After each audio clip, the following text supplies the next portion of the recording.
మహిళల అండర్-19 ప్రపంచ కప్‌లో ప్లేయర్ ఆఫ్ ది టోర్నమెంట్‌గా నిలిచి టీమిండియా విజయంలో కీలక పాత్ర పోషించిన గొంగడి త్రిషకి ప్రోత్సాహకంగా ముఖ్యమంత్రి రేవంత్ రెడ్డి ₹1,00,00,000 నజరానా ప్రకటించారు. మలేషియాలో జరిగిన మహిళా అండర్-19 ప్రపంచ కప్‌లో అద్భుతంగా రాణించిన త్రిషను ముఖ్యమంత్రి అభినందించారు. కుటుంబ సభ్యులతో కలిసి గొంగడి త్రిష జూబ్లీహిల్స్ నివాసంలో ముఖ్యమంత్రిని మర్యాదపూర్వకంగా కలిశారు.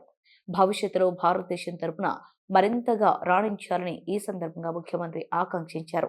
త్రిషకు ₹1,00,00,000 బహుమతిని ప్రకటించిన ముఖ్యమంత్రి అలాగే అండర్-19 ప్రపంచ కప్ టీం సభ్యురాలు తెలంగాణకు చెందిన ధృతి కేసరికి ₹10,00,000, team head coach Nausheen Al ఖాదిర్‌కి, ట్రైనర్ శాలినికి 10,00,000 చొప్పున బహుమతిని ప్రకటించారు.